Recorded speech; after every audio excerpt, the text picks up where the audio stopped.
Vamos a continuar con el tema de que comenzamos a revisar la clase pasada. Como recordarán, iniciamos la discusión sobre la cinemática rotacional, es decir, el movimiento de un objeto alrededor de un punto fijo. Y bueno, establecimos ya algunas expresiones que van a ser útiles al momento de estar analizando este tipo de movimiento. Cuando se realiza el movimiento rotacional, surgen conceptos como la posición angular, que es el ángulo que existe entre una línea imaginaria llamada línea de referencia y el eje X positivo. También el desplazamiento angular, que justamente es el cambio de posición angular que experimenta este objeto conforme se mueve alrededor de ese eje de rotación. Y otras cantidades como la velocidad y la aceleración angular, que se asemejan mucho en su definición a lo que ya habíamos visto anteriormente en el movimiento traslacional. En el caso de la aceleración con, perdón, el movimiento con aceleración angular constante, aparecen un par de ecuaciones que se asemejan, tienen una forma muy parecida a las ecuaciones que describen el movimiento rectilíneo uniformemente acelerado.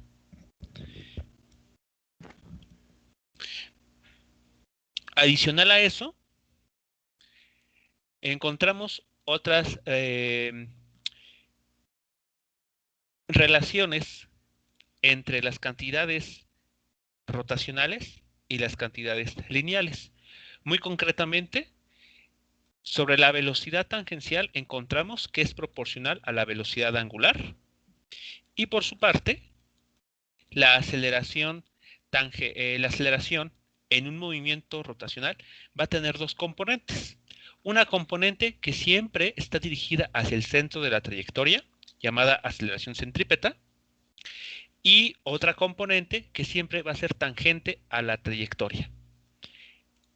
Cada una de estas cantidades o componentes de la aceleración se relacionan con las cantidades cinemáticas. Por ejemplo, la aceleración tangencial es proporcional a la aceleración angular y la aceleración centrípeta es proporcional al cuadrado de la velocidad angular. Utilizando esta relación que se mencionó hace unos segundos, encontramos que la aceleración centrípeta se puede escribir en términos de el módulo de la velocidad tangencial entre el radio. Esta última cantidad o este último resultado ya lo habíamos empleado anteriormente cuando hablábamos de la segunda ley de Newton y consideramos que el movimiento que realiza un objeto justamente describe una trayectoria circular. Bueno, en este caso ya estamos encontrando la razón de por qué esas ecuaciones que vimos en su momento son válidas. Bueno, comenzamos a realizar un ejercicio y lo concluimos, así que vamos a comenzar a realizar un siguiente ejercicio. Este otro ejercicio nos comenta lo siguiente. Tenemos que las aspas de una licuadora casera, giran a una razón de 6.500 revoluciones por minuto. Nos comentan o plantean el caso en el que el motor se apaga y por lo tanto las aspas van a ir deteniéndose. Les va a tomar 4 segundos en este problema llegar al reposo. Con esa información nos piden determinar la aceleración angular conforme frenan las aspas. ¿Cómo se podría determinar esa aceleración que nos están solicitando sabiendo los datos que tenemos ahí? Estas aspas giran a razón de 6.500 revoluciones por minuto, se apaga el motor, las aspas llegan al reposo en un tiempo de 4 segundos.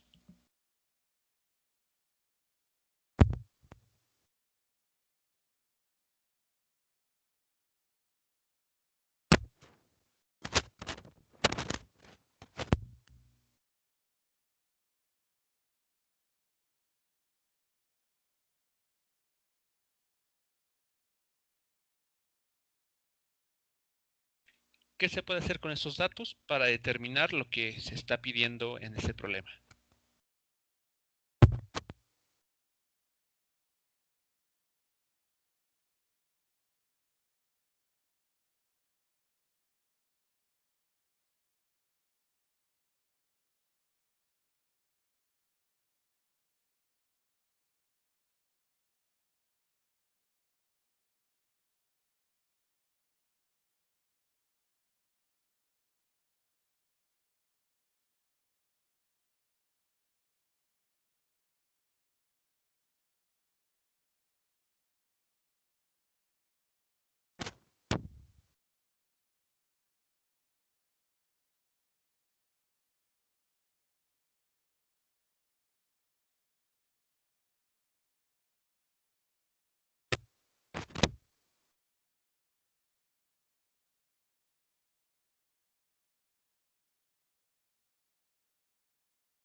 Pues así en general sería el incremento de la velocidad angular sobre el tiempo.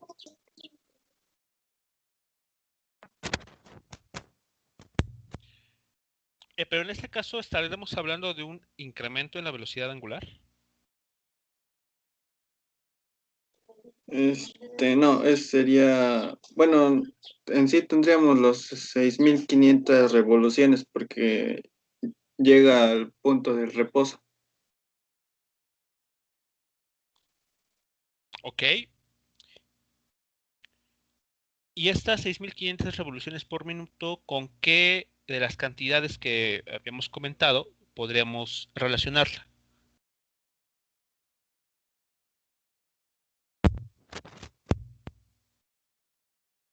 Con el tiempo. ¿Las 6.500 revoluciones por minuto es tiempo? No, sería velocidad, perdón, velocidad angular. Sería una velocidad angular que podemos considerarla como inicial. Ajá, Inicialmente las aspas estaban rotando, estaban girando con esa velocidad angular. Realmente nos están dando el valor de la frecuencia de rotación, pero como vemos, como mencionamos la clase anterior, esa frecuencia angular está relacionada con la velocidad angular. Así que, bueno, podemos mencionar que es una frecuencia angular inicial relacionada con una velocidad angular. Muy bien. Sabemos que finalmente este sistema, estas aspas van a quedar en reposo. A ese valor podemos considerar como la velocidad angular final. Y el intervalo de tiempo, o el tiempo concretamente, que le toma detenerse a estas aspas es de 4 segundos. Muy bien. Así que, ¿cuál de las ecuaciones que pudiéramos estar utilizando o planteando en este caso podríamos emplear?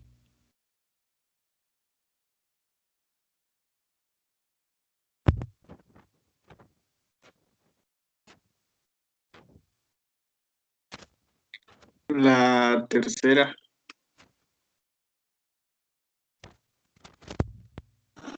bueno, de velocidad angular promedio para bajito, o sea, aceleración angular promedio. Esta ecuación, esta que estamos señalando ahora. Sí, esa, profe. Muy bien. Bueno, una posibilidad es utilizar esa ecuación. De hecho, en este problema se puede analizar de dos maneras totalmente equivalentes. La primera, claro, con la información que tenemos podemos identificar una velocidad angular final, una velocidad angular inicial y un intervalo de tiempo. Este intervalo de tiempo tiene una duración de 4 segundos. Otra totalmente equivalente es utilizar la ecuación para la aceleración angular constante, esta que tenemos aquí.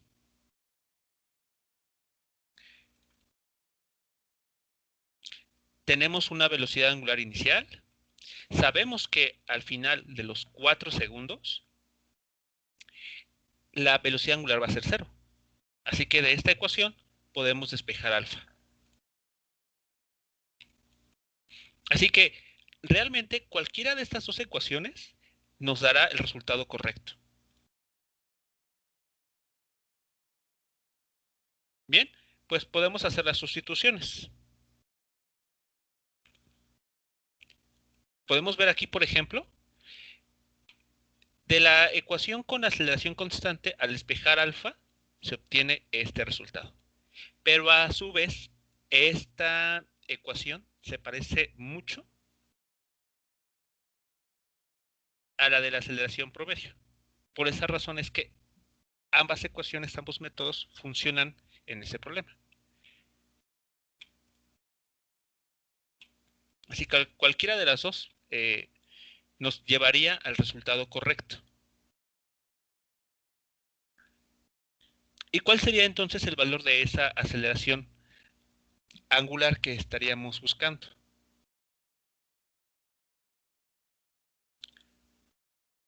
Nótese que aquí se ha escrito a la velocidad angular en términos de la frecuencia. Y adicionalmente hay que tener cuidado, porque esto que está aquí, esas 6.500 revoluciones por minuto, justamente son por minuto, no por segundo. Así que hay que hacer un cambio de unidades.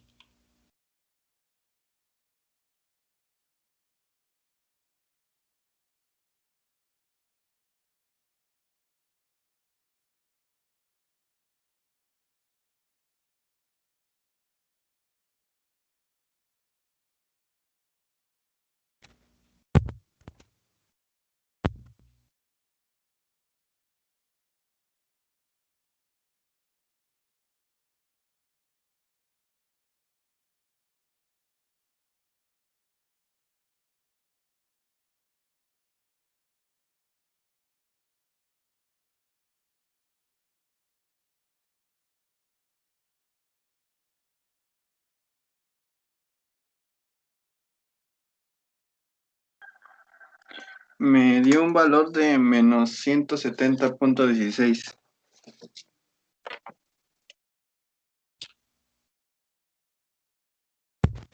Muy bien, menos 170.16 radianes por segundo cuadrado.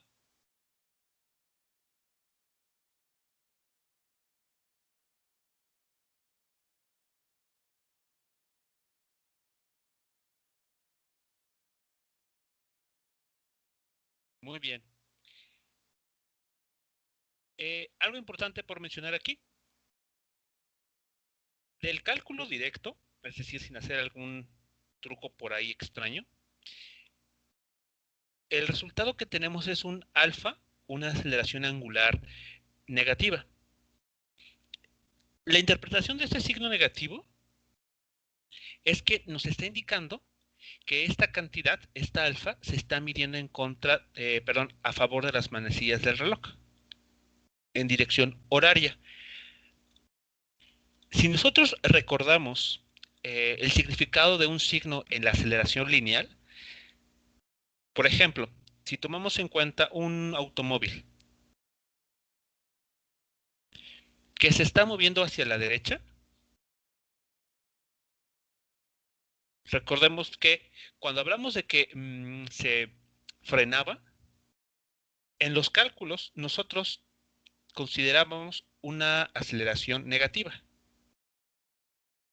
¿Por qué? Porque estamos justamente indicando que mientras el movimiento del automóvil es hacia la derecha, la aceleración tiene que tener la dirección opuesta, justamente para tener ese resultado de que iba frenando y por lo tanto puede llegar al reposo.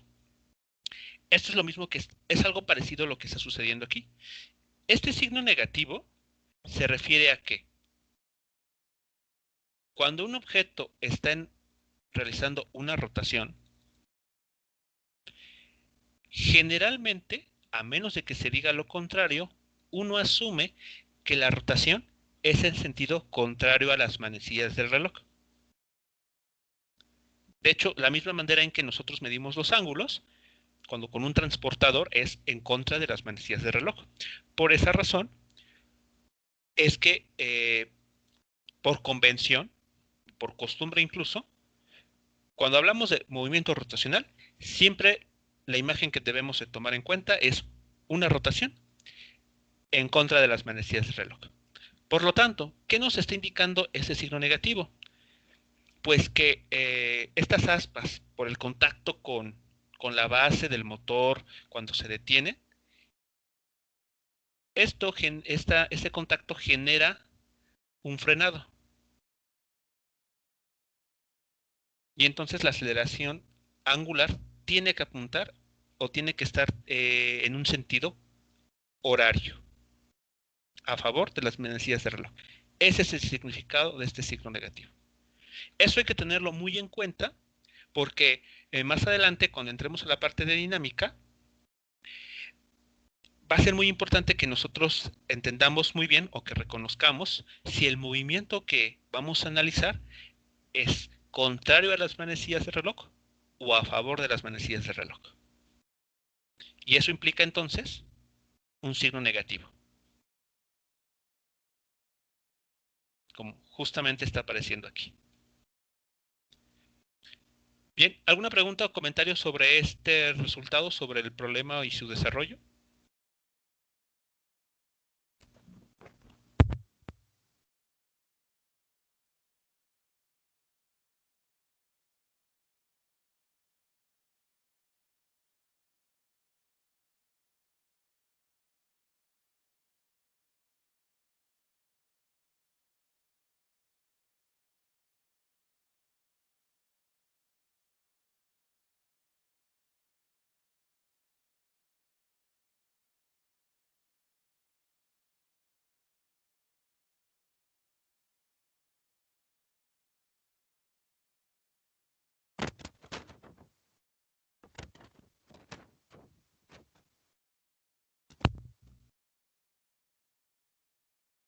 Antes de continuar con el siguiente ejercicio, me gustaría comentar algo muy importante que está sucediendo con estas ecuaciones. En el problema que se acaba de resolver, se comentó que uno puede resolver el problema partiendo de la ecuación para la aceleración angular constante. Esta donde expresamos a la velocidad angular como función del tiempo. O bien se puede utilizar la aceleración angular promedio. Bueno, este va a ser el único caso en las que una ecuación de una cantidad promedio se puede obtener, o se parece en todo caso, porque no es exactamente la misma, es muy parecida a una ecuación que se obtiene del caso con aceleración angular constante. No, ese es el único caso. A veces, cuando uno resuelve ejercicios de cinemática, se encuentra con que el estudiante escribe algo como esto.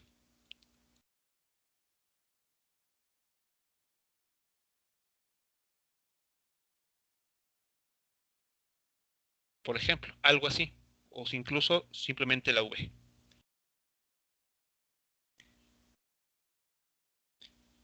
Y esto no es cierto. Esta relación, si estamos pensando que estas cantidades son posiciones, esta ecuación no se obtiene de las ecuaciones del movimiento rectilíneo uniformemente acelerado. En todo caso, tal vez de lo que se está hablando aquí es de la rapidez promedio.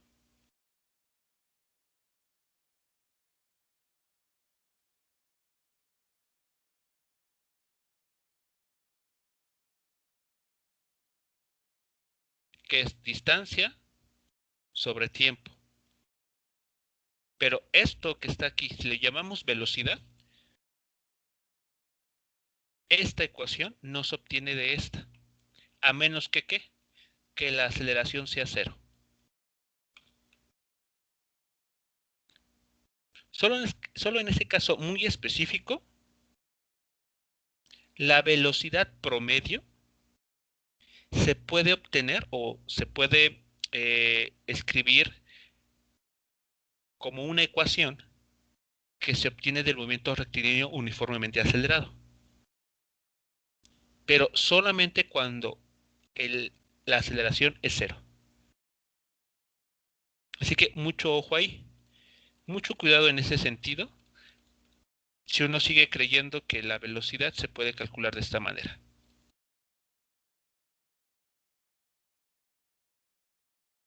La idea más general es la velocidad, es la integral de la aceleración respecto al tiempo.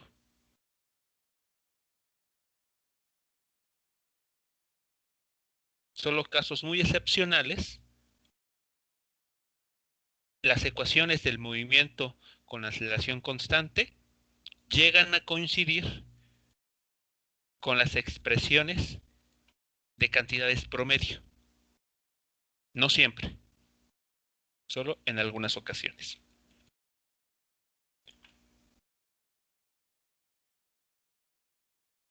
Bien, el siguiente ejemplo que tenemos para analizar en el contexto de cinemática rotacional es el que tenemos ahora en la pantalla.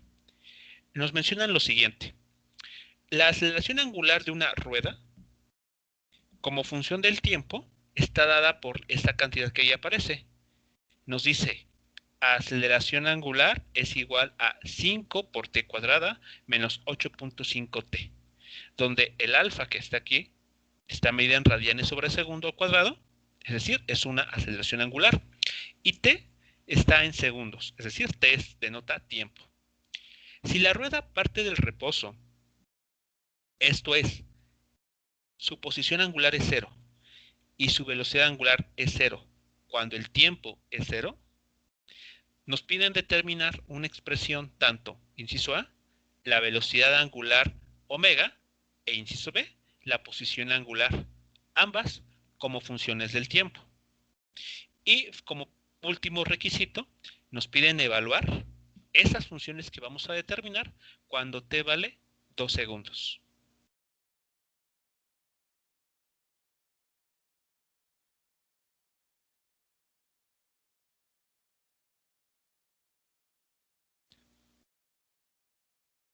Bien, en este caso, un primer paso que podemos considerar es el escribir correctamente las unidades del 5 y del 8.5. No son cantidades unidimensionales como uno podría llegar a pensar. De hecho, tienen que tener unidades, porque lo que está operándose a la derecha, una vez que se evalúe algún tiempo, medido en segundos, tiene que darnos como resultado una cantidad que tenga unidades de aceleración angular. Es decir, que se mida en radianes sobre segundo al cuadrado. Y eso no se va a lograr si el 5 y el menos 8.5 son adimensionales. Así que tienen que tener unidades. Ya saben ustedes que la manera de determinar esas unidades es a través del análisis dimensional, uno de los primeros temas del curso. Pero bueno, vamos a omitir esa parte, así que vamos a considerar directamente el valor de la aceleración. Aquí está la aceleración ya con el 5 y el 8.5, escritos con sus unidades correspondientes. Bien, teniendo en cuenta esto, ¿cómo resolvemos lo que nos están pidiendo en el inciso A?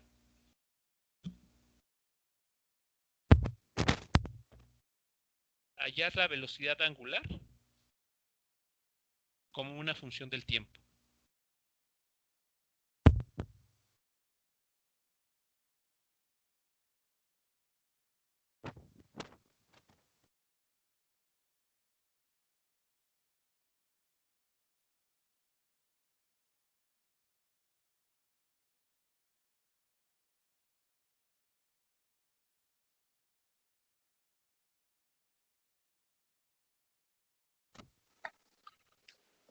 Podríamos integrar esa ecuación para obtener la velocidad y ya después pues evaluamos en t igual a 2. Exactamente. El procedimiento consiste justamente en que si conocemos la aceleración como dato de partida, entonces determinar la velocidad angular implica tener que integrar, hacer la integral de este que está aquí apareciendo. Si la aceleración es constante, pues este alfa sale de la integral y llegaremos a un resultado que ya tenemos aquí escrito en la línea de abajo.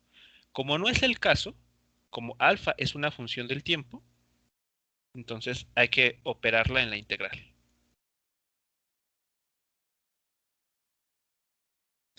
La integral entonces se tiene que realizar desde el tiempo t igual a 0 hasta un t arbitrario.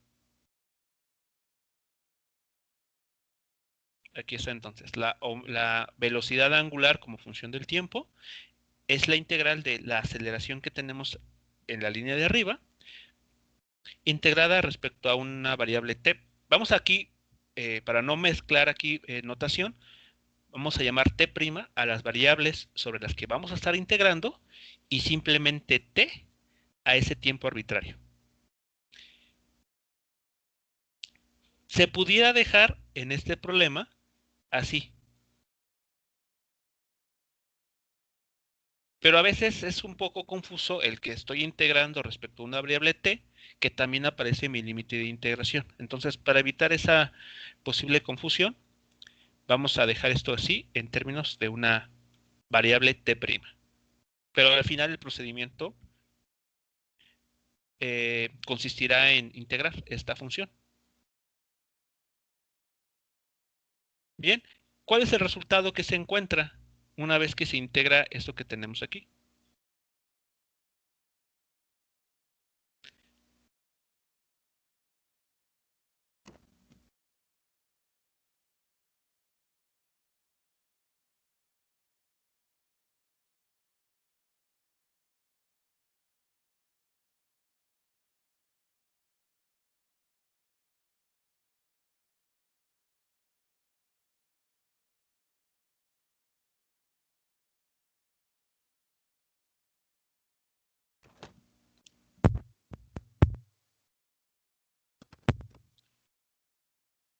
Podemos ver que la integral está compuesta por dos términos que se están restando, así que bueno, esto da lugar a dos integrales que se van a restar. Así que hablando del primer término, ¿qué se obtiene de la integración una vez que se evalúa desde 0 hasta un t arbitrario?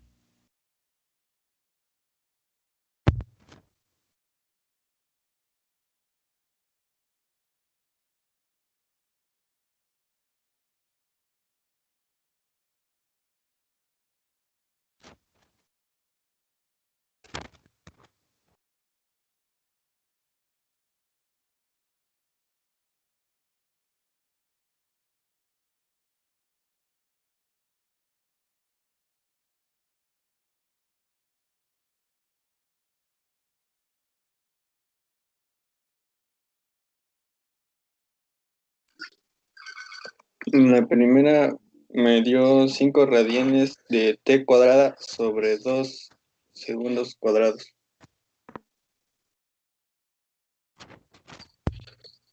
A ver nuevamente porque creo que hay un error ahí. Ajá. Me dio 5 radianes de t cuadrada sobre 2 segundos cuadrados.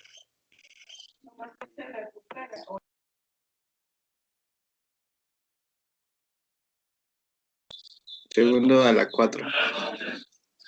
A ver, ¿cómo se está realizando la integral? Porque el término que está aquí, el primer término, tiene una potencia 2.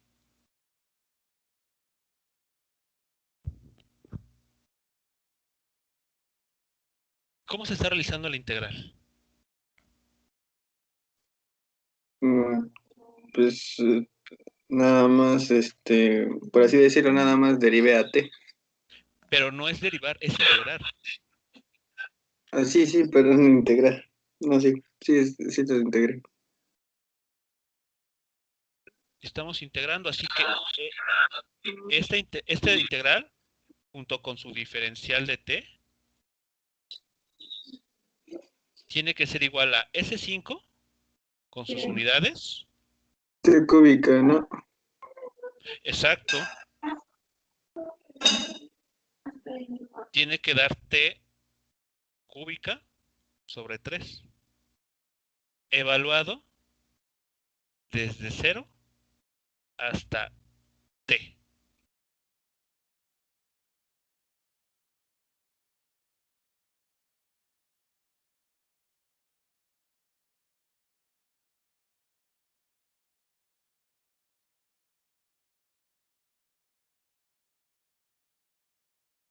Por lo tanto, ¿cuál es el resultado del primer término una vez que se ha hecho la integral? 5 radianes de t cúbica sobre 3 segundos cuadrados. Sería segundo a la cuarta. Este segundo no tiene por qué cambiar. Ah, sí, sí, pero no lo vi, puse que era cuadrado. Muy Disculpa. bien. Ok. Bien. Eso sería entonces el primer término. ¿Y el segundo término?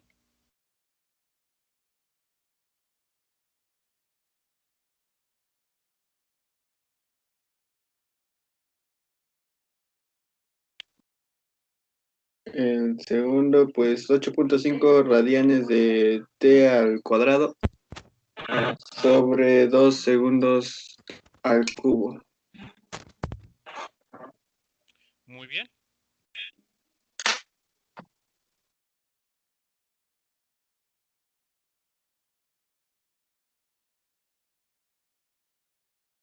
Así entonces se tendría el resultado. Aquí podemos simplificar.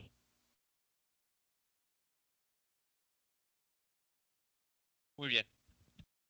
El primer término, 5 tercios de radian sobre segundo a la cuarta por t al cubo, menos 4.25 o también 8.5 sobre 2 radianes sobre segundo a la potencia 3, segundo cúbico, por t al cuadrado.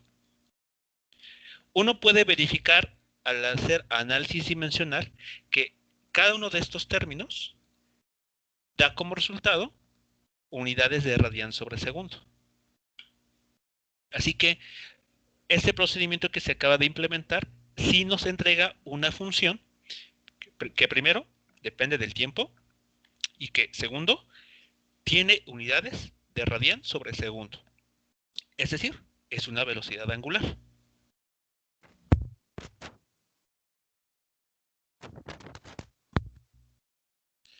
Antes de hacer la evaluación, vamos a construir la otra función que necesitamos. Es decir,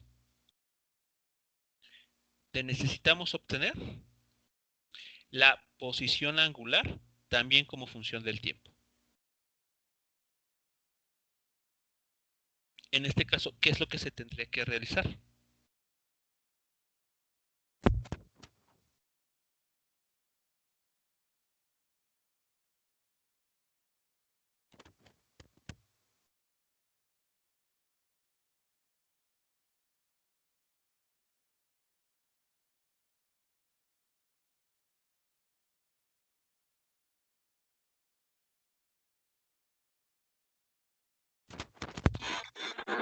Y igual, integrar eso que acabamos de obtener. Exactamente, ahora hay que integrar esta función porque, como vimos en su momento, aquí está, dada la función de velocidad angular, que si queremos determinar la posición angular, hay que integrar. Así que bueno, ahora toca integrar esta ecuación que se obtuvo.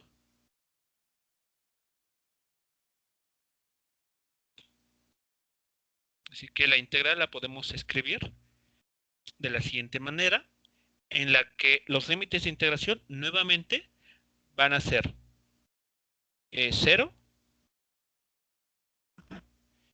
y un t arbitrario.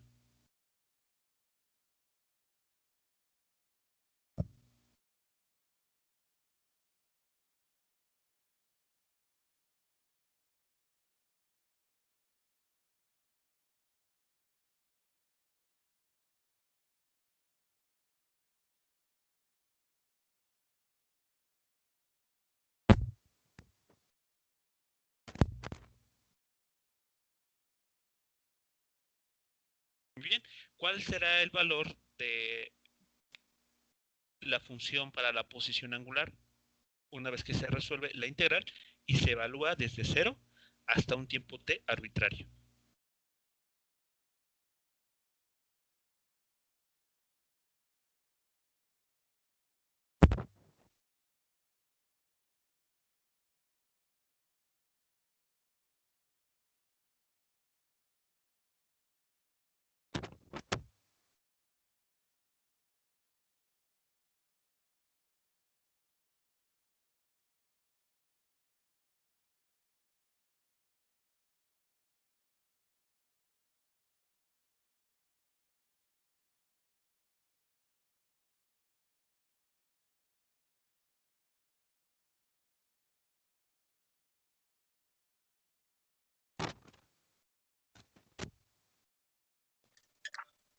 Sería 5 radianes de T4 sobre 12 segundos a la cuarta, menos 4,5 radianes de T al cubo sobre 3 segundos al cubo. Voy a ver el primer término nuevamente porque ahí me pareció escuchar algún error, pero no estoy seguro. 5 radianes T a la cuarta sobre 12 segundos 12. a la cuarta. Ah, ok, muy bien. 12 segundos a la cuarta. ¿Y el último término? 4,5 radianes de T al cubo sobre 3 segundos al cubo. Ok, muy bien.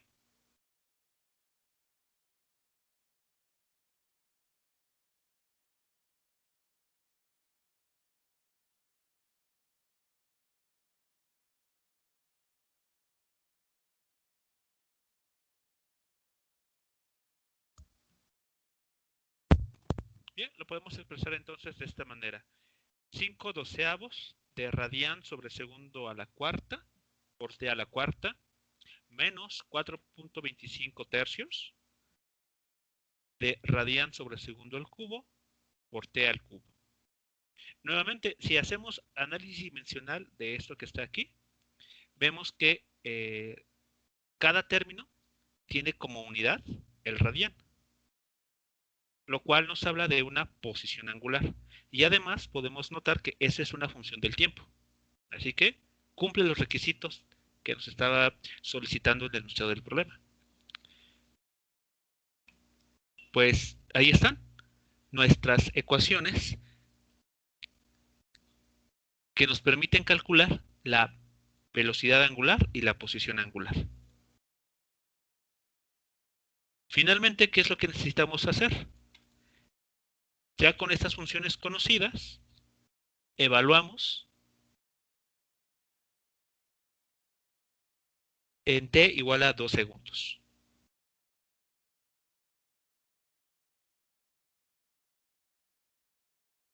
Por ejemplo, para la posición angular a los 2 segundos, ¿qué resultado es el que se estaría obteniendo?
¿Cuánto da la evaluación de esta función de la posición angular cuando t vale 2 segundos?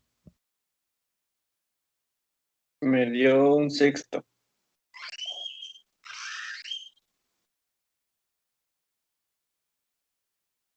Bien, a ver, vamos a ver aquí. Y entonces, signo negativo. Un sexto. A ver, se está haciendo aquí la evaluación de forma correcta. A ver, vamos a revisar. Sería 5 doceavos multiplicando el 2 a la potencia cuarta. A la potencia 4. A esto restarle el 4.25 tercios u 8.5 que teníamos anteriormente entre 6 multiplicado por el 2 a la potencia 3.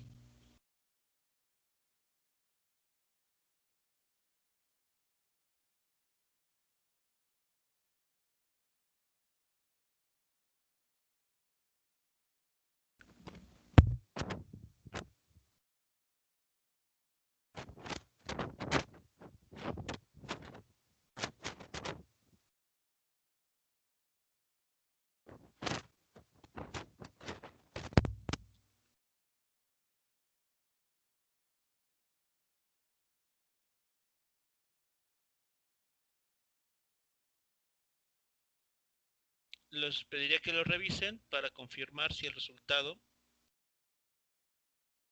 es este que se está escribiendo en pantalla. Menos 4.66 radianes.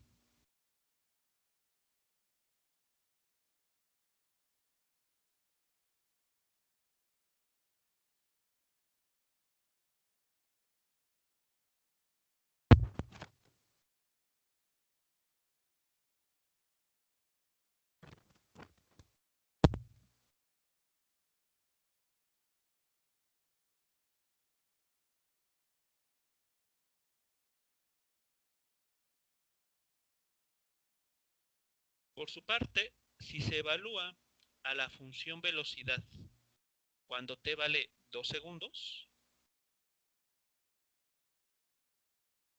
se estaría encontrando un resultado que a reserva de que se puede encontrar un resultado diferente a la hora de hacer la evaluación. Se estaría encontrando un valor de menos 3.66 radianes sobre segundo.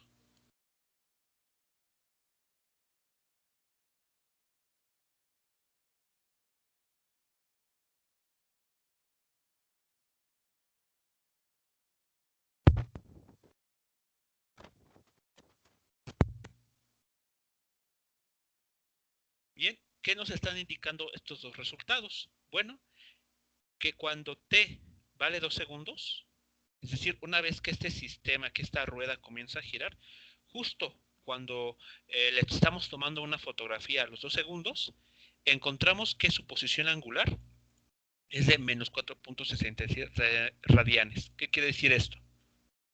Bueno, que su línea de referencia está haciendo un ángulo medido a favor de las manecillas del reloj. Si esta fuese la rueda, esta imagen que tenemos ahora en la pantalla representa la rueda, entonces este objeto estaría girando en contra de las a favor, perdón, de las manecillas del reloj. La velocidad también nos está dando un valor negativo. Esto quiere decir entonces que la dirección de la rotación es horaria. Esta rueda va a estar girando a favor de las manecillas del reloj.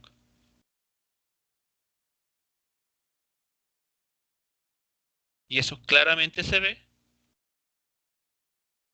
por los signos negativos en los resultados numéricos.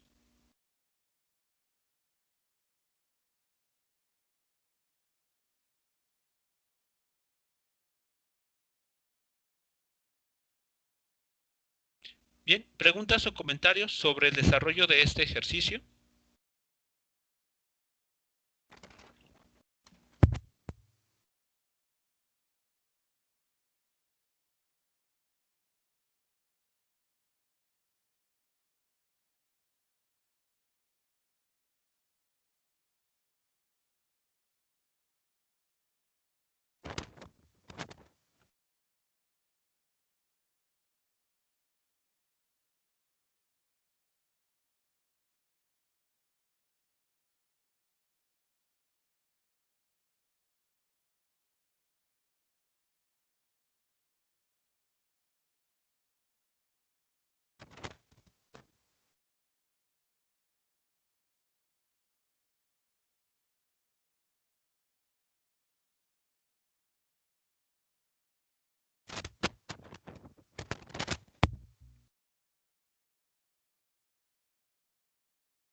Este ejercicio concretamente sirve para recordar que cuando la aceleración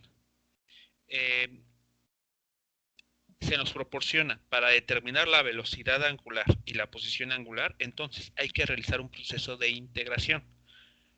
Adicionalmente, si la aceleración depende del tiempo, como pudimos ver aquí, se tiene que sustituir esa dependencia al interior de la integral y realizar la integral según el procedimiento, según la técnica de integración que se requiera. Si la aceleración angular es constante, pues las ecuaciones que van a surgir así de manera muy directa son estas, van a tener esta estructura. No hay que pelearnos más, no hay que quebrarnos la cabeza. Cuando la aceleración angular sea constante, directamente estas dos ecuaciones que tenemos aquí corresponden a la velocidad y a la posición angular respectivamente. Si no es el caso, como en este problema, entonces, bueno, hay que hacer la integral como se requiere.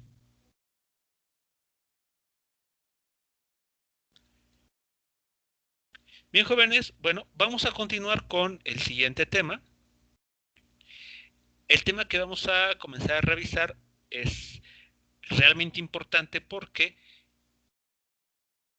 con la cantidad física que vamos a definir a continuación, vamos a hacer la conexión con la dinámica rotacional.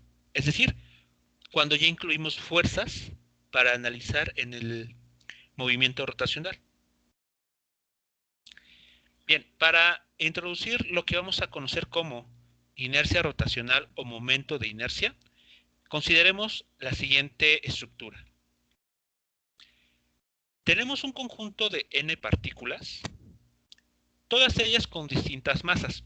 Puede darse el caso que algunas partículas coincidan, ¿por qué no? Pero aquí vamos a tratar de hablar de un caso bastante general. Entonces tenemos partículas con masas diferentes. Todas ellas van a estar girando alrededor del mismo eje de rotación. En este caso, el eje de rotación está sobre el eje perpendicular al plano de la pantalla.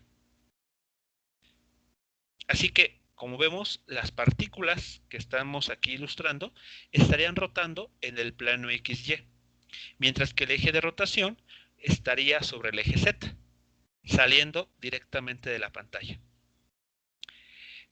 Cada partícula va a estar ubicada a una distancia distinta respecto al eje de rotación, ¿de acuerdo?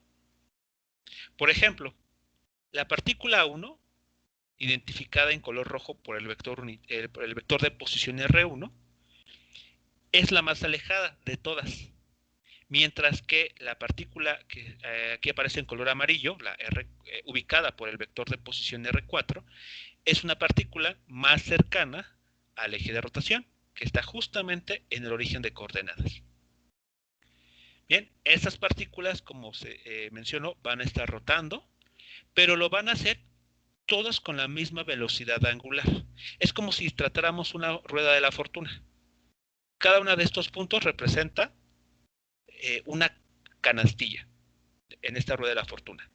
Y como tal vez ustedes han visto en una rueda de la fortuna, todas las canastillas rotan con la misma velocidad angular. Todas se mueven al mismo tiempo. ¿Eso por qué es importante aclararlo? Porque eso va a permitir entonces, o mejor dicho, va a prohibir que dos partículas se pongan muy próximas una a la otra. Eso no va a estar permitido. ¿De acuerdo? Todas van a estar rotando con la misma velocidad angular y no va a ser posible que estas partículas, por ejemplo la partícula 2, se vaya acercando o se vaya alejando más de la partícula 3. Esta distancia que estamos viendo aquí se va a conservar durante toda la rotación.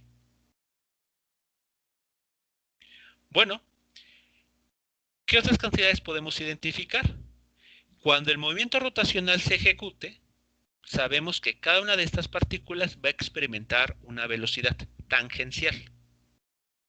Eso lo habíamos visto en la clase anterior. Cuando una partícula realiza una rotación, sabemos que experimenta también una velocidad angular, perdón, una velocidad lineal que siempre es tangente a la trayectoria o a la circunferencia en este caso. Y además sabemos que entre más alejados estemos del radio, o del eje de giro, perdón, mayor va a ser la velocidad lineal que vamos a estar experimentando. Regresando a la figura, tenemos aquí la partícula 1 que está experimentando una cierta velocidad tangencial, que vamos a llamar V1. La partícula 2, la que está en color verde, tiene una masa m2 y también experimenta una velocidad tangencial. Y así cada una de estas partículas, desde la primera hasta la enésima. Aquí también se está tratando de hacer hincapié en que entre más alejada esté la partícula del eje de rotación, mayor es la velocidad lineal que experimenta. Por esa razón, este vector de la partícula 1 tiene un módulo mayor que el vector de velocidad lineal para la partícula 4. Como esta está más cerca del eje de rotación, la velocidad lineal que va a experimentar va a ser la más pequeña de todas, en comparación al resto de partículas. ¿Preguntas o comentarios con relación a lo que se está planteando en la figura?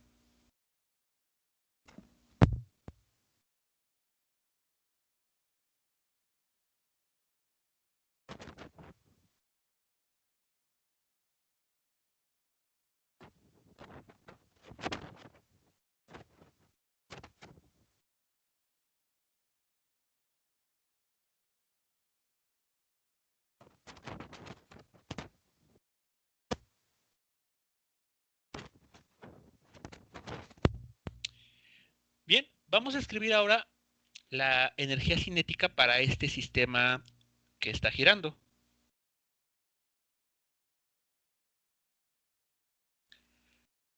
La energía cinética asociada a todo este conjunto de partículas o canastillas, si lo pensamos como si fuese una rueda de la fortuna, la energía cinética total, sabemos que va a ser va a ser la suma de todas las energías cinéticas individuales asociadas a cada una de estas partículas. Así que por esa razón, la energía cinética total la vamos a escribir de esta manera. La energía cinética de la primera partícula, más la energía cinética de la segunda, más la energía cinética de la partícula 3, así sucesivamente hasta cubrir todas las partículas que estén ahí rotando, todas las canastillas de esta rueda de la fortuna.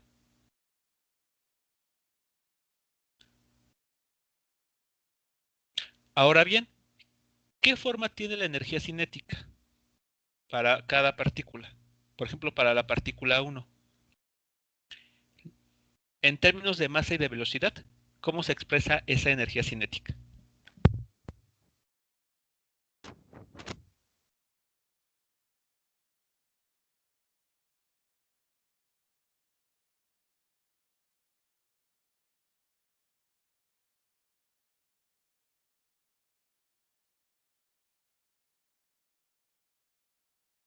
Los de un medio a la velocidad al cuadrado.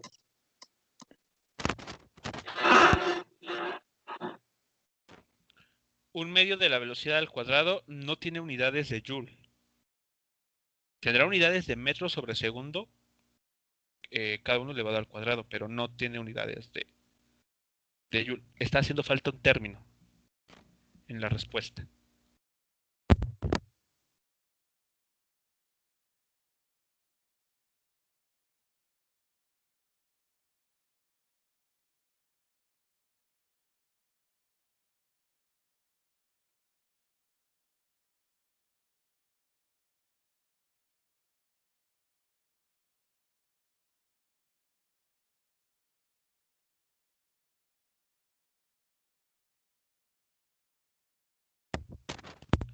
En todo caso sería un medio de la masa por la correspondiente velocidad elevada al cuadrado. Es decir, algo así. Esto que está aquí sería la expresión para la energía cinética de cada partícula en términos de la masa y de la velocidad que tiene cada partícula. Aquí está la energía cinética de la partícula 1, después más la energía cinética de la partícula 2, así sucesivamente, hasta la última de las partículas que están aquí incluidas en el diagrama.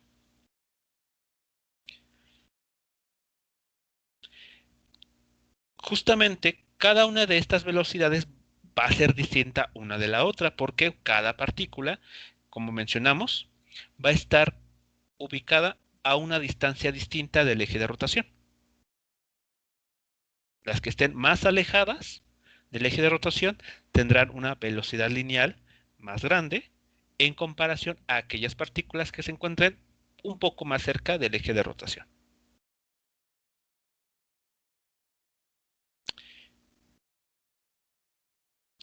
Pero ahora, ¿qué hay que notar?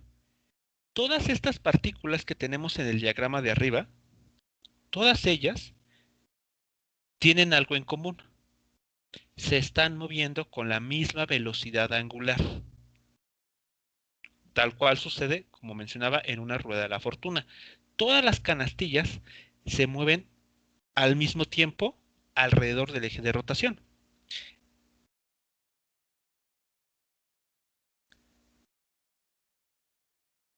Y sabemos que hay una manera de relacionar la velocidad lineal de la partícula I con la velocidad angular con la que está girando. ¿Cuál es esa ecuación que nos relaciona estas dos velocidades? Una velocidad lineal con una velocidad angular.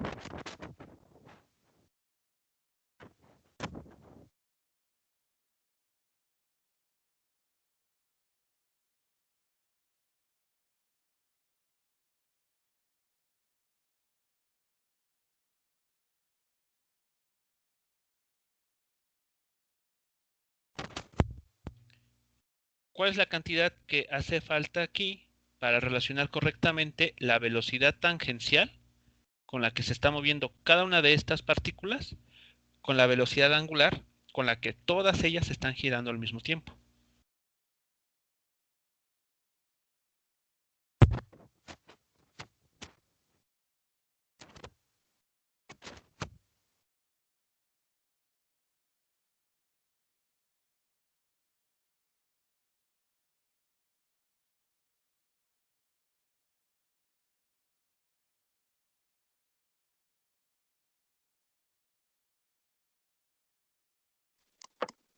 Sería el módulo del vector de posición.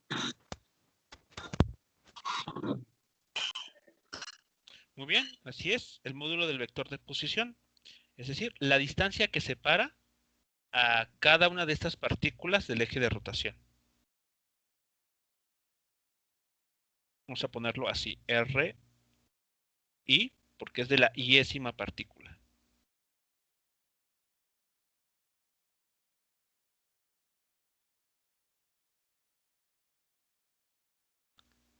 Muy bien, pues entonces, para cada partícula vamos a hacer esta sustitución.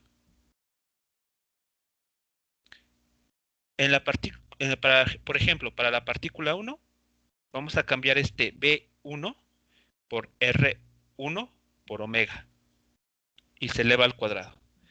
Para la partícula 2, para la partícula 3, así sucesivamente hasta pues terminar con todas ellas. ¿Cuál es el resultado que se obtiene? Este que tenemos aquí. Aquí está la masa de la partícula. Aquí está la distancia que la separa al eje de rotación elevada al cuadrado, porque va a aparecer elevado al cuadrado al sustituirlo en lugar de esta v. Y la omega, la velocidad angular, también se va a elevar al cuadrado. Pero como esta velocidad angular es común a todos los términos, pues los podemos factorizar. Aquí está. Y también podemos factorizar el factor 1/2.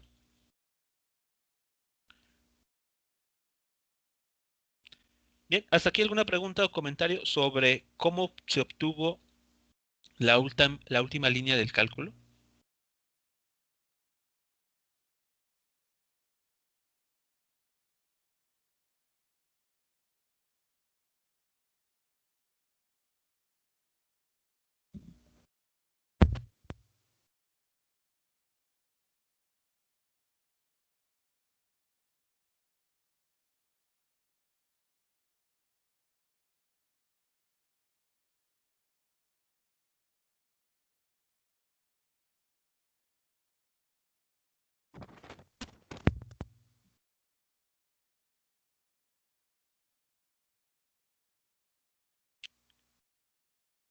Bueno, pues resulta que esta cantidad que quedó entre corchetes la podemos simplificar en notación al menos, la podemos escribir de forma muy compacta como la suma de los productos de la masa de cada una de estas partículas por su correspondiente distancia que la separa al eje de rotación, y esta elevada al cuadrado. Y hacemos la suma de todos los términos, de todas las partículas que estén involucradas, desde la partícula 1 hasta la partícula enésima. Y a esta cantidad que se construye de esta manera, masa por el cuadrado de la distancia que la separa al eje de rotación, se conoce como inercia rotacional. Esa es la inercia rotacional, el nuevo término que estábamos buscando.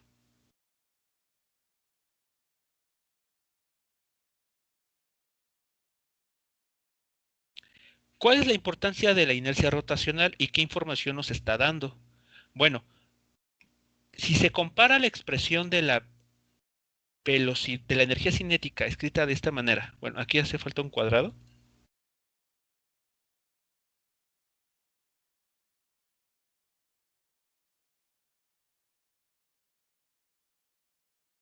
Bien, si comparamos esta expresión que se obtuvo con alguna de estas, podemos ver que el factor 1/2 lo comparten. Aquí, en lugar de la velocidad lineal al cuadrado, tenemos la velocidad angular también elevada al cuadrado. Y en términos de la masa, tenemos esta I mayúscula. Podemos establecer entonces una analogía en el sentido de que la masa sabemos que representa o cuantifica esta propiedad que tiene la materia llamada inercia. Si recordamos, la inercia es una medida de la resistencia que opone un objeto a ser puesto en movimiento, al movimiento en línea recta. ¿Qué está representando entonces esta inercia rotacional?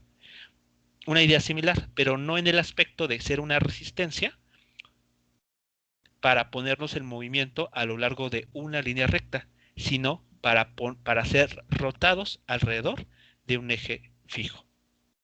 Esa es la idea o la naturaleza de esta llamada inercia rotacional o momento de inercia, como también se le conoce en la literatura. Así que como tenemos aquí, es una medida de la inercia de un objeto. ¿Qué quiere decir esto? ¿O en qué sentido? Que todos los objetos siempre van a van a ejercer o van a presentar una cierta oposición a ser puestos a girar alrededor de un eje. A esa oposición la vamos a estar llamando inercia rotacional o momento de inercia.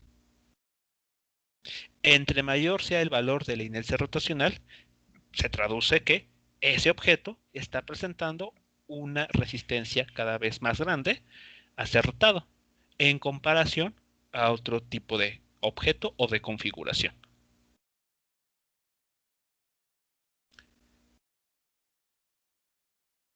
¿Preguntas o comentarios al respecto de esta cantidad?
Muy bien.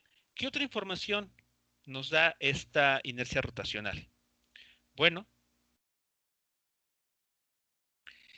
también nos dice cómo está distribuida la cantidad de materia respecto al eje de rotación. De hecho, aquí está esa información. Nótese que esta R que aquí aparece, elevada al cuadrado, es la distancia, como se mencionó, que separa a cada partícula del eje de rotación. Así que cuando hablemos de una partícula concretamente, cuando una partícula está muy alejada del eje alrededor del cual va a ser puesta a girar, la inercia rotacional que le corresponde es mucho mayor en comparación a la inercia rotacional que tendría si se encontrara más cerca del eje de rotación. Así que esa es otra información que nos brinda la inercia rotacional. Nos cuenta, mediante un número, un valor numérico, cómo está distribuida la materia alrededor de un eje de rotación. Y su unidad de medida va a ser el kilogramo por metro cuadrado.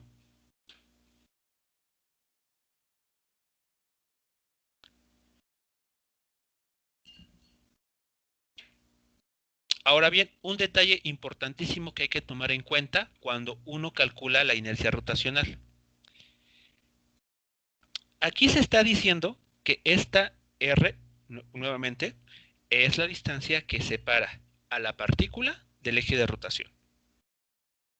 Pero hay que tener mucho cuidado en cómo se toma esa distancia, porque la partícula puede estar ubicada respecto al eje de rotación de ciertas maneras, en las que esta R no siempre va a ser, como en este caso, el radio de la trayectoria circular que esté describiendo. ¿A qué nos referimos con esto? Bueno, consideremos estas figuras.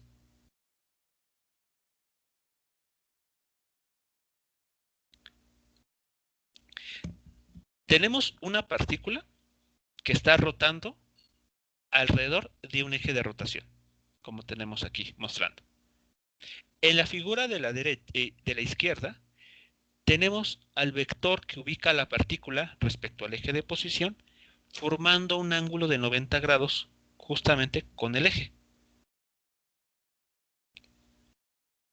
Así que en ese sentido, podemos, para aterrizar un poco esto, la partícula está rotando en el plano XY, pensemos sobre la superficie de una mesa, y el eje de rotación es perpendicular a la superficie de esa mesa. Cuando eso sucede, esta distancia R, que forma un ángulo de 90 grados con el eje de rotación, es la R que vamos a estar ocupando aquí.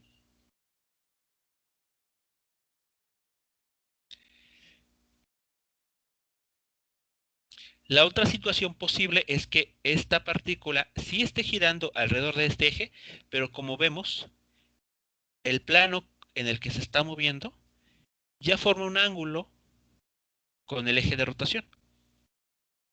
Y en este caso, esta distancia R, que representa el radio de la trayectoria circular, ya no es la R que va a estar aquí, sino que tiene que ser aquella distancia que se mida a lo largo de una línea recta perpendicular al eje de rotación. Es decir, esta línea en color rojo. Esta distancia en color rojo es la que vamos a estar empleando en el cálculo de la inercia rotacional. ¿De acuerdo? Eso tiene que quedar perfectamente claro. Las masas de cada partícula se van a multiplicar por el cuadrado de la distancia que separa a dicha partícula del eje de rotación.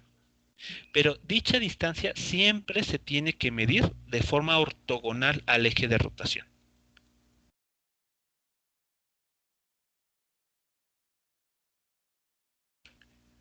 ¿Preguntas o comentarios sobre esta aclaración y punto importante que hay que tomar en cuenta para determinar la inercia rotacional?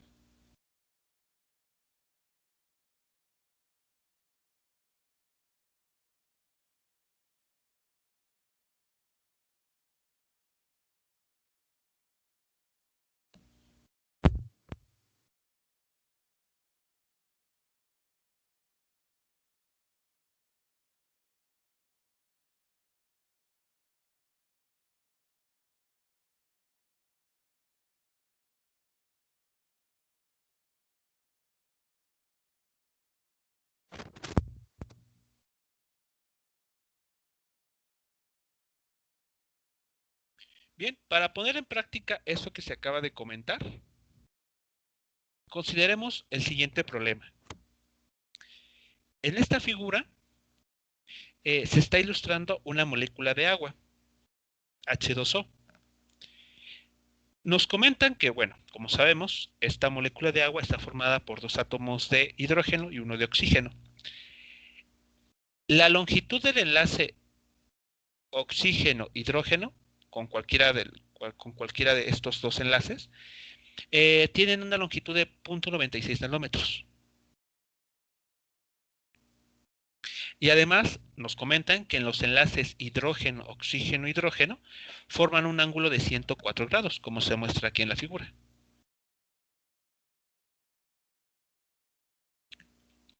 Entonces nos piden determinar el valor del momento de inercia de la molécula de agua en torno a un eje que pasa a través del centro del átomo de oxígeno. Es decir, el eje que tenemos que considerar tiene que pasar justamente por el centro de este átomo. Pero nos comentan dos posibilidades. La primera es que dicho eje sea perpendicular al plano de la molécula. Y otra posibilidad es que ese eje pase por el plano de la molécula, bisecando los enlaces hidrógeno, oxígeno, hidrógeno.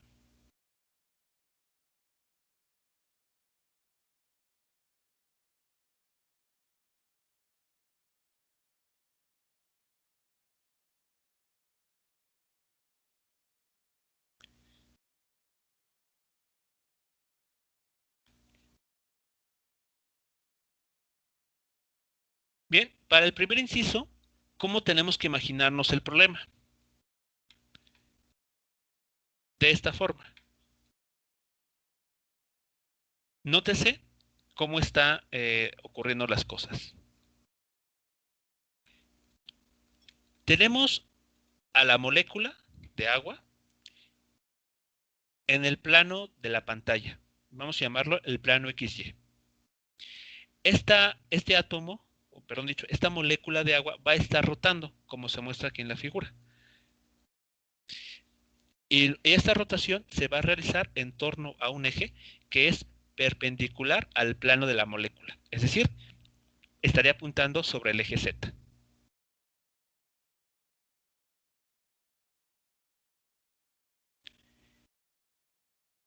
En ese sentido, ¿cómo tendremos que escribir la ecuación para la inercia rotacional de esta estructura? Bueno, pues en principio de esta manera. La inercia rotacional, como nos lo dice la ecuación de aquí arriba, se va a construir multiplicando la masa de cada partícula por el cuadrado de la distancia que la separa al eje de rotación. Así que es lo que estaremos escribiendo aquí. La masa del átomo de oxígeno por el cuadrado de la distancia que la separa al eje de rotación. Más el término para el primer, que corresponde al primer átomo de hidrógeno, más el otro término, este en color amarillo, que correspondería al segundo átomo de hidrógeno.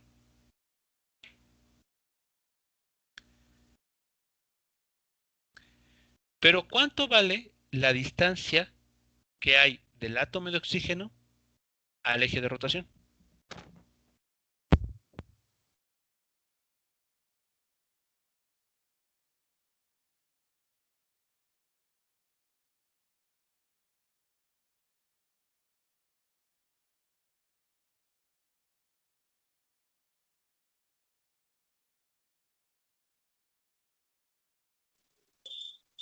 Los 0.96 nanómetros. Esa es la distancia que separa al átomo de oxígeno del eje de rotación.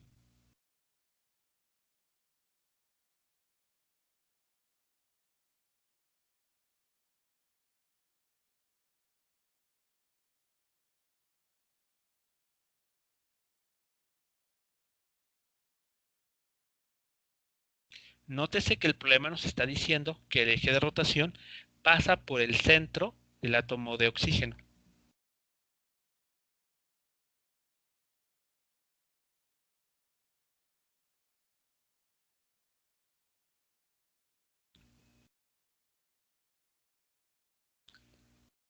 Este punto amarillo representa el átomo de oxígeno y el eje de rotación está pasando justamente por ese punto.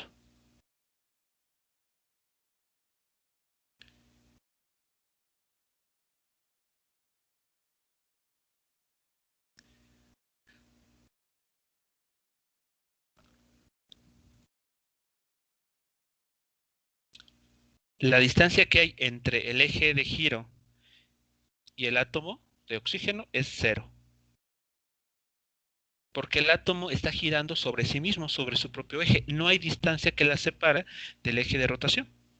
De hecho, está justamente en el eje de rotación.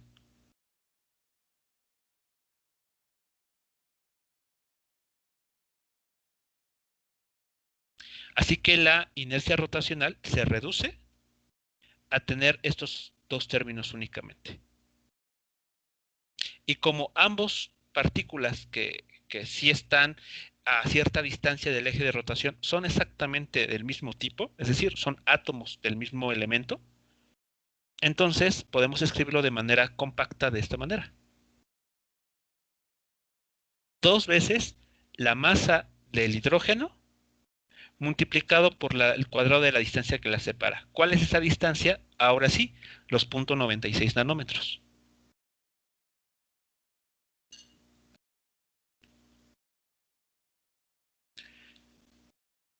Son los átomos de hidrógeno los que están separados 0.96 nanómetros del eje de rotación, que a su vez pasa justo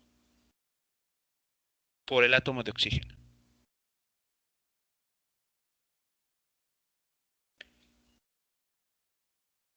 Bien, para terminar el primer inciso, consideremos lo siguiente.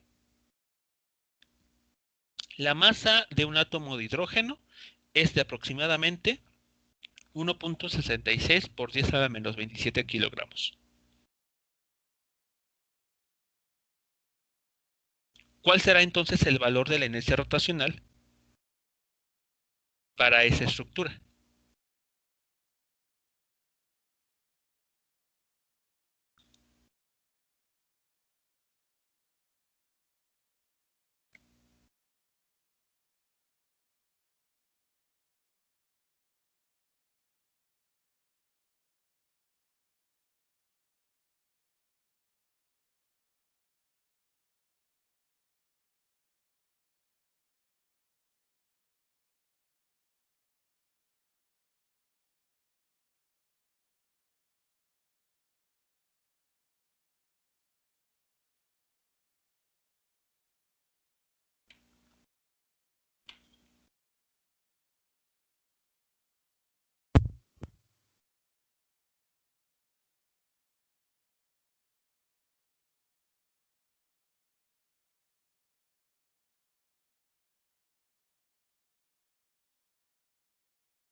Ya tenemos la masa de hidrógeno, sabemos cuánto vale esta distancia que hay entre cada átomo de hidrógeno al eje de rotación.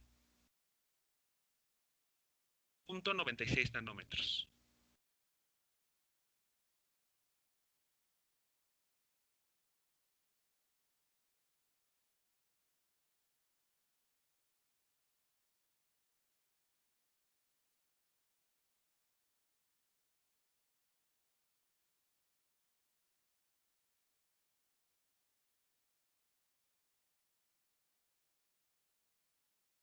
Bien, si los de los cálculos no fallan, deberíamos estar encontrando que el valor de la inercia rotacional es de aproximadamente 3.05 por 10 a la menos 45 kilogramos por metro cuadrado.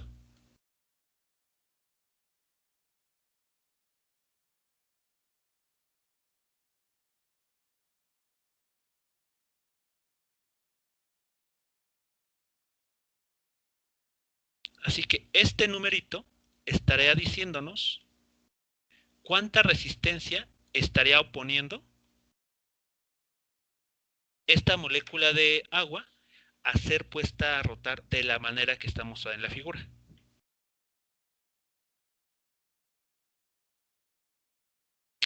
La siguiente clase, entonces, vamos a analizar el inciso B. Es decir, ¿qué pasa cuando la molécula de agua es puesta a girar por alrededor de un eje de rotación, pero que ahora se encuentra en el plano de la molécula y biseca al ángulo que se está formando entre estos dos enlaces?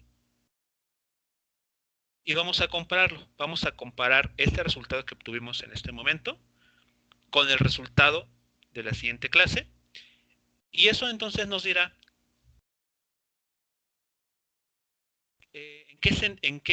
alrededor de qué eje de rotación esta molécula va a ser más sencilla ponerla a girar.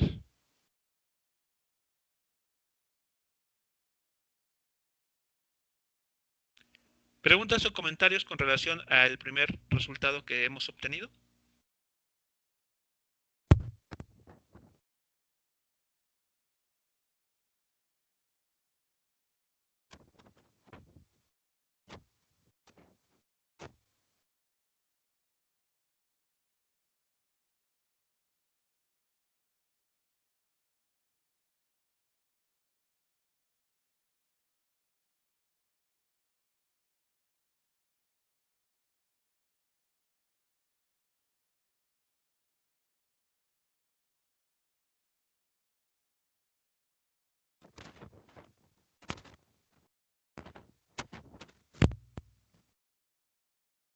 Bien, bueno, pues damos por terminada nuestra sesión de este día y nos estamos escuchando la siguiente clase para retomar el inciso B de este problema.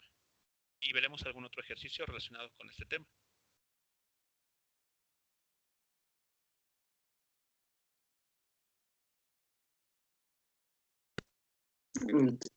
Sí, gracias, profe. Hasta luego, excelente tarde.